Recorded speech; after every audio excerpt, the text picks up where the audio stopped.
Sometimes when people talk about their anniversary or they're celebrating something with their loved one, Uh-huh. they start off by saying things like, now, we're not perfect. We done gone through a lot.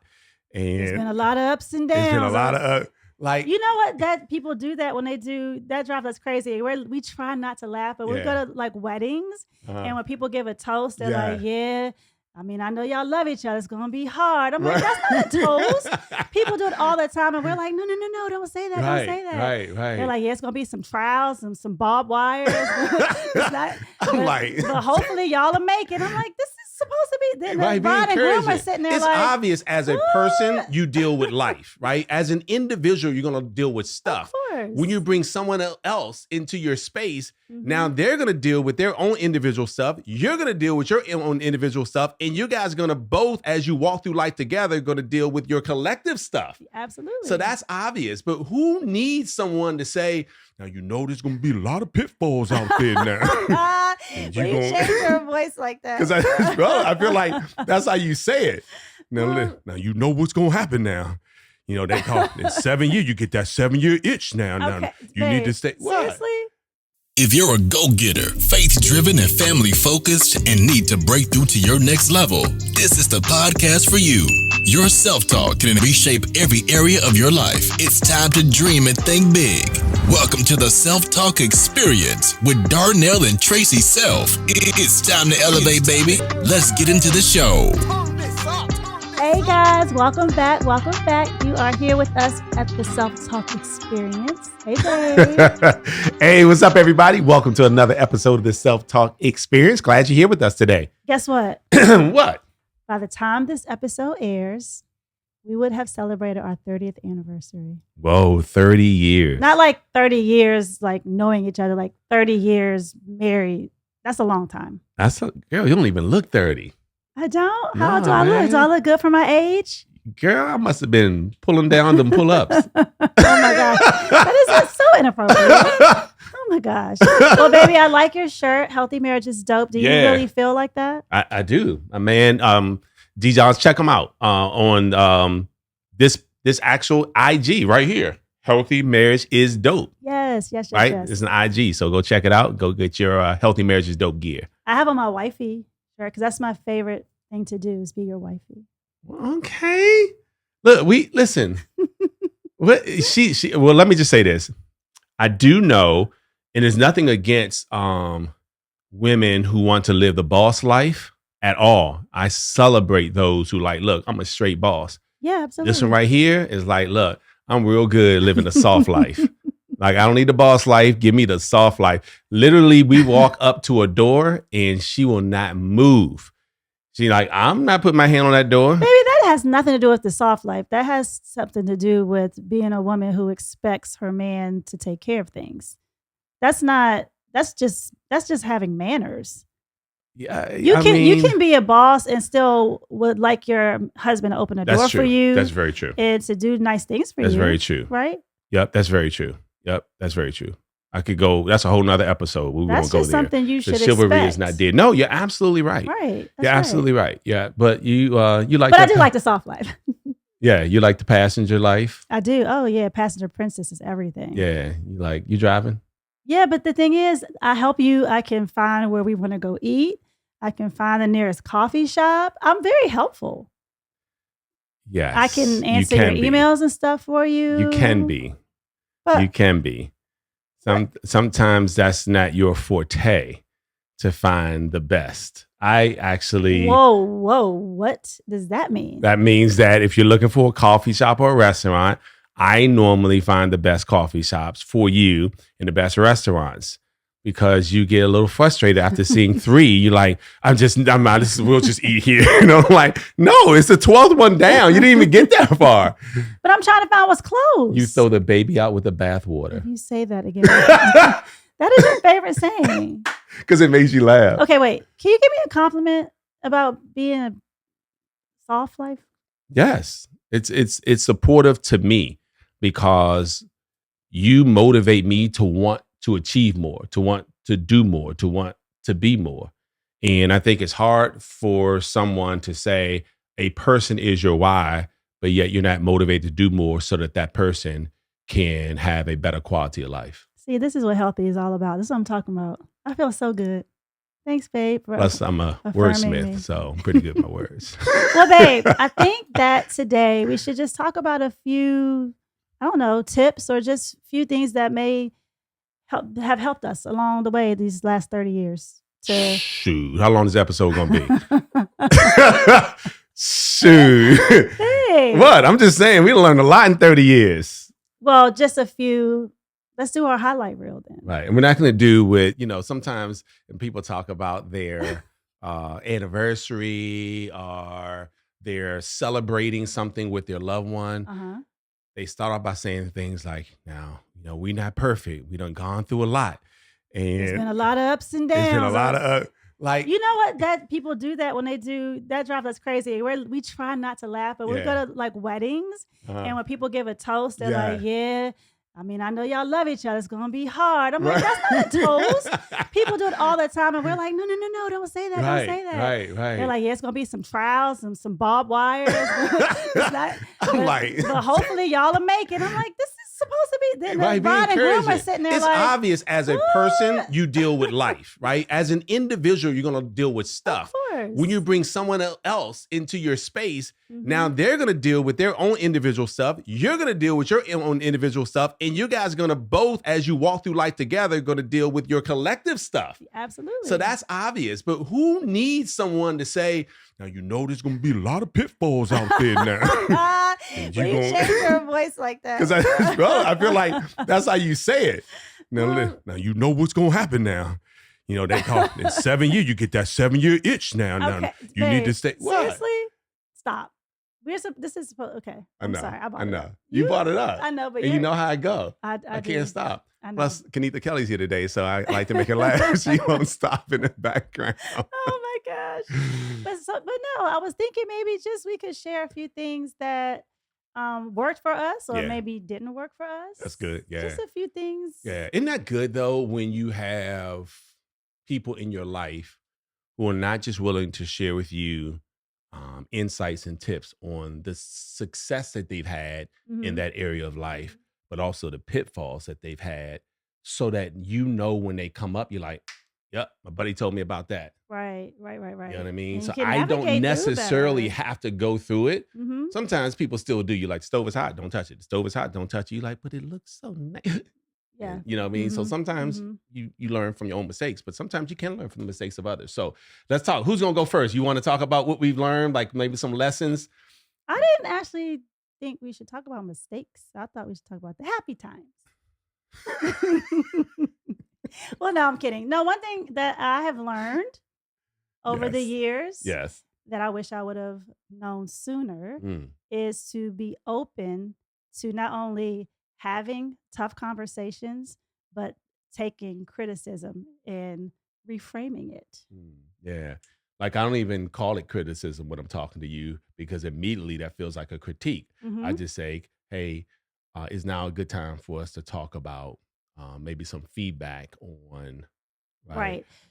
Or have a discussion on. Right. But years ago, I wasn't even open to hearing it, and I wasn't open to speaking up about it because I didn't want to hurt your feelings or step on your toes or bring it up at the wrong time. And sometimes we're feeling a certain way and we just kind of bury it. And it's something that's so fixable. And quite frankly, most of the things the last couple of years that we've had, you could want to call tough conversations, they're not so tough, because the more you talk and the more you get comfortable, it's okay. And it's not even hard. It's like almost looking forward to, oh my gosh, I need to talk to him about this. I can't wait to talk to him. I got to get it off my chest, instead of saying, I have no idea when I'm going to be able to talk about this. Yeah, that's and good. I think that would have served me well much sooner. But it's It okay. would definitely serve me well if you got that much sooner. I'm sorry, I had to say You just had to. No, babe, seriously. No, I agree. And look, here's a wonderful thing about when a decision is made from both parties that we want this forever. Right. Then the decisions you make to communicate have that as a foundation. If that's not a foundation, then when we're having conversations, I may be thinking like you're only saying this because of some hidden agenda, some ulterior motive, um, maybe perhaps grounded into some insecurity. Right. And so now I'm like, I mean, if you don't want to be together, we won't have, just say that. Like, that's not why I'm having the conversation. I'm having the conversation because I do want to be together and I want us to be better next year because we're going to be together. And 10 years from now, I want us to be so much better than we were. We look back and say, can you believe that used to be a speed bump in our marriage? And now that's not even a pebble. Right. I've just really learned to embrace running toward conversations instead of running away from conversations. Now running towards conversations? Yes. All right, transparency. Let's just do it. Get it over with. Yes, that is your growth has been phenomenal. Well, thanks, Dave. Yeah, no, seriously. And I think, listen, you think about 30 years, which it's just hard for me to even believe. I know. But when you think about 30 years, the tough conversations are only tough if you think the conversation or your communication to the other person is going to be misinterpreted. If there's some misunderstanding in where you're coming from. Right. But I don't even look at it as tough when you already how much I love you. You know what I see for our future. Right. I frequently talk about where I like to see us and are we on that same page? You're like, no, I see that. Yes, I'm with you 100%. So now let's talk about who we need to become in order to achieve that. Right. But you have to ask the right questions too. And we have learned to ask certain questions at certain times. Yeah. We'll check on each other daily. Hey, what do you need from me today? How are you feeling today? We do weekly. So next week, what does that look like for you? Right. What can I do to help you? Right. And then we have our yearly check-in where we sit down every January. We go away and we take a couple of days and really focus on what's the next 12 months look like for us. And then not being afraid to ask the question, like, how do you feel about where we are right now? What makes you happy right now? And what makes you not happy right now?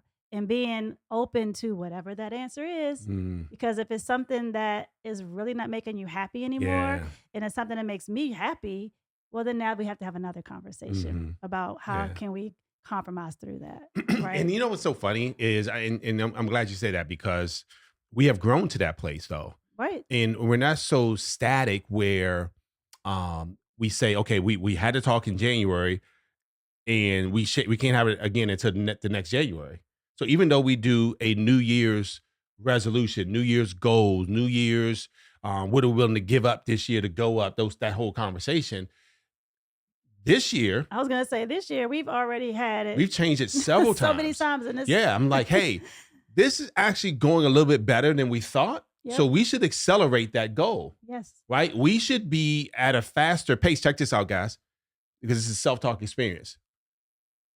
If you find yourself in a place where you're gaining momentum in an area of your life, financially, health, whatever it is, you like, I like where we are right now. I like the friendships I'm developing right now. I like whatever it is.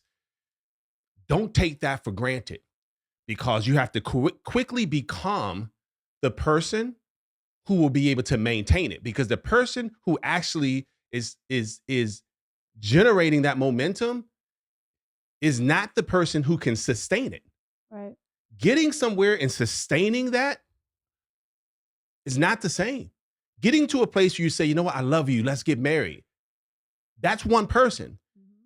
Sustaining that marriage is a different person. Right. Advancing that marriage to become even a different spouse, to have even a better marriage than when you got married, is a different person. Right. You know why? Because the person you marry is not the same typically 10 years from now. But that's another, tip, being open to change and being open to moving around with it. Yeah. Whatever that looks like. Yeah. Right? Yeah. No, because look, one of the questions, this might help too. One of the questions we ask every year is, what did I do last year that you still like? And what have I been doing over the past year that you no longer like? Yep. Right. And so, because sometimes I'm like, because you asked now and I got to say it. I'm like, I don't really like that anymore. You're like, what? I've been doing that so much because I thought you liked it. I did last year. I don't like it anymore. I did when I was 40, but I don't like that in my 50s. Actually. And people can change, and you have to be so open to that because that's a tough conversation. Yeah, especially when somebody. Well, I mean, I wish I would have known that. Well, it's okay because why you say it like that? I did. I mean, you should have told me that a long time ago. Right. But, oh, you know what it is. Right, but you know what this is. When we got 10 years ago, you know what this was. So you got to be that same person when you were 16. Right. You're 46. You know what this was when I met you. I met you at 16, bruh. Right. It's so different. And look, it's like you buying the kids cheesecake and they finally got the guts to say, we don't like cheesecake, Mom. And she was so happy. She used to have it in her seats, Kelly. She used to have it when she picked up from school. She was like, I went to Cheesecake Factory. And they were like, oh, thank you, Mom. They didn't know how to tell her they don't like cheese. So they kept like just having little pieces. And then one day they're like, Mom. No. One day it was so funny because they got in the car and I had the cheesecake. It was Milan and Makai, by the way, the two youngest. And so I heard one of them say, just tell her. And the other one said, I don't want to tell her, you tell her. I don't want to say it, you say it. So I'm like, well, hey, guys, what's happening, guys? I don't know which one of you guys it was. Do you remember? You remember, La? All I remember is it was quiet. And I was like, what? And one of them said, you don't really like cheesecake. And I was like, oh no, I could have been getting y'all something I didn't know. I don't have to get the cheesecake anymore. And that's the same thing in all relationships. But that's different. They never like cheesecake. It's one thing it's one thing when you like something and you tell somebody. But they actually like it now. I don't like it anymore. They actually like it now and in their 20s. Okay, so I will buy you guys some cheesecake. Well, I don't know because they like specific kinds. So I'll find out. I will find out. I will ask the question. Right. I will ask. Because you've gone through liking flowers, not liking flowers, and liking flowers I like again. Flowers again. Yeah. So I'm bringing flowers. You like, don't buy me flowers. Yeah. I'm like, oh. But again, this came from us. I went through a phase where I liked balloons. Remember? I do. I was like, bring me some balloons. What was that about? I don't know. I was making an alarm go off back then.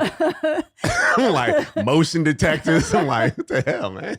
So, but you asked the question. Yes. And I told you the answer. So I think, yeah. So that was helpful. And then I don't know. This is probably 15 years ago now. We started studying love languages.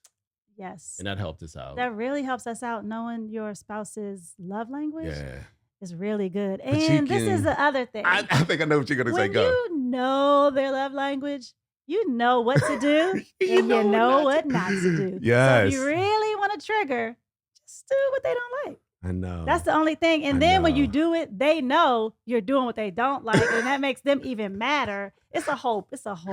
I know, because one of her love languages is touch. And I know that sometimes she's upset. All I do is like, hey, seriously, it's not all of that. But he won't do it. But I won't touch her because I just feel like I'm just going to keep her mad for a second. And then when we finally have a talk about it, I'm like, all I wanted to do was just hug you. It would have been okay, but you were so mean. And you knew I wanted a hug, didn't you? He's like, I'm sorry. I knew you would. But you do have to know. And sometimes, again, I know one of your top love languages is words of affirmation. Yeah. So there are times when I could say some nice things, but I'm going to keep it to myself. Because you are really trying it, sir. Yep. That's how you last 30 years, guys. Use a love language against them. Right. So that's a tip. Don't do that. Right. Don't do that. Right. Just do what you know you're supposed to do. Yeah. No, that's really good. That's really good. How do you feel about going to bed angry? You know, that saying you should never go to bed angry. What do you think about that? I mean, I've gone to bed angry and we're still here. So it can't be the end of it. I mean, it's probably healthier for your dreams, for your healing at night. Well, the thing is, if you go to bed angry, right, you're in the bed and you have time to think about and just keep thinking about it. And sometimes you make yourself even madder and you work yourself up. Yeah. And you actually are carrying it into the next day. So how now, if the first day was messed up, so now the next day is going to be messed up especially too. on vacation or something. So you're carrying it. So it's hard. Yeah. I mean, I'm okay with it, actually. but for our viewers, your self-talk, come on, guys, don't do that. Right. Don't do what I do. Right, look, right. Don't do what I do. Do what I say. I'm like, what kind of lesson is this? Hey, look, let me just say this, though. Even though we're having fun, on a very serious note, not everything works for everybody. That's right. That means that everything works for every couple. That's right. So be very careful listening to someone and say, you need to do this. And they'll be like, yeah, the Kellys do it this way. And you're like, well, I ain't the Kellys. Right. You know what I mean? That. This is how you get people mad at people. They don't even know why you mad at me? Because they always comparing themselves to you, Mrs. Self. Why you ain't like Mrs. Self? And then when the light bulb changes, why don't you call Mrs. Self come over here and change the light bulb since Mrs. Self's so perfect? You know, I'm like, damn. I'm like, how I get in trouble? I'm in your house, but not in your house. And then you're meeting the spouse and you're like, hey, how you doing? They're like, yeah, exactly. They posture up on me, and I'm like, "What I do?" You change the light bulbs. I'm like, "What are you talking about?" So, all I'm saying is that not everything works for everybody, right? And you got to be really careful with that. And so, some folks they need that time, because they need to have some time to reflect and some time to cool down. And let's paint that picture instead of saying go to bed angry. Go to bed thoughtful. Go to bed calming down. Right. Cooling but off. Maybe not over it. Right. And finding the words, thinking through it, not in an angry or upset way. Yeah. Right. Just like the Mountain Is You, the book we read a couple of months ago together. And it said anger can be a healthy emotion as long as it's not projected on other people. That's like good. You're angry with yourself. Like, I can't believe I'm in this situation again. I can't believe I allowed myself to get that upset. I can't believe I used profanity, and I know I have words that I could utilize. I have a greater vocabulary than that. Yeah. And so if you're angry with yourself and how you dealt with the situation or how you let that situation escalate, but don't do that. Don't project your anger on others. Then it's an unhealthy emotion. Right. So I think going to bed like that, instead of being angry at the other person, maybe being angry that you did not ask for forgiveness and take responsibility. Like, what's wrong with me? I know I was wrong. Sure. But thoughtful. Yep. I think you should do that more often. Yep, absolutely. But just remember what works for you. Yeah. And so you should have these conversations with your significant other and see what works best for you. Like, I communicate with you when I land, whenever I'm catching a flight, which is often, right? And I, hey, I'm here safely. And so some people look at that as like baggage, like, man, you got your ball and chain, you checking in. I just want my best friend to know that I'm safe. Right. You know what I mean? I feel the same way. So, but that works for us. But that works for us. And we also know couples, they're like, I hang out with them. I hang out with the female of the partnership. Sure. And she's like, oh, no, I ain't told him since I left the house that I was like, we've been here for 3 days on this trip and you haven't said anything. Like, no, he good. He know if something was wrong, he would know. I said, how you gonna know? But it's different. But it works for them. It completely works for them. Yeah. And they're good. The husband's good with it. She's good with it. They're like, and he's like, I'm glad she don't check on me like that. I'm good. Yeah. So she's like, I don't want to hear from him anyway. But it's all different. Yeah. I wrote down a couple of things here before we end. What I was thinking about too, that's really good that we like to do is to reminisce. The other day we were cleaning out some stuff in storage and we found pictures. Oh yeah. Instead of rushing through, we were going through the pictures and thinking about times when we took the pictures. That is helpful. And I thought it was just a fun, sweet moment. Yeah. Kind of spur of the moment. So sometimes reminiscing and bringing up. Reminiscing about happy. Yes. No, reminiscing about happy times and like, remember when we did this trip back in this time? And it made me spark you to say, do you remember? And I'm like, no, I don't remember. Just like the other day, I didn't remember dancing or something in the club. Remember? No, the sports bar at Hyatt Ziva in Jamaica, Montego Bay.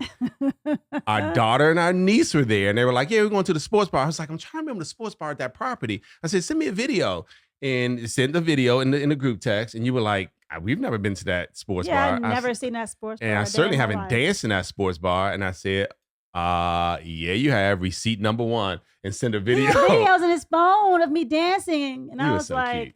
Oh. Yes. Maybe I did. And then receipt number 2, different night, same club, dancing again. So reminiscing is good. However, we did learn at a marriage retreat a long time ago. And by the way, marriage retreats is not because your marriage is in trouble. It's because you're fueling and feeding and nourishing the thing that you want to be healthier.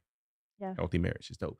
So, but what we learned at one of the marriage retreats we went to was when you have a moment in your marriage or your relationship that was tough, it tried you. It tried maybe your honesty, trust, communication, whatever it is.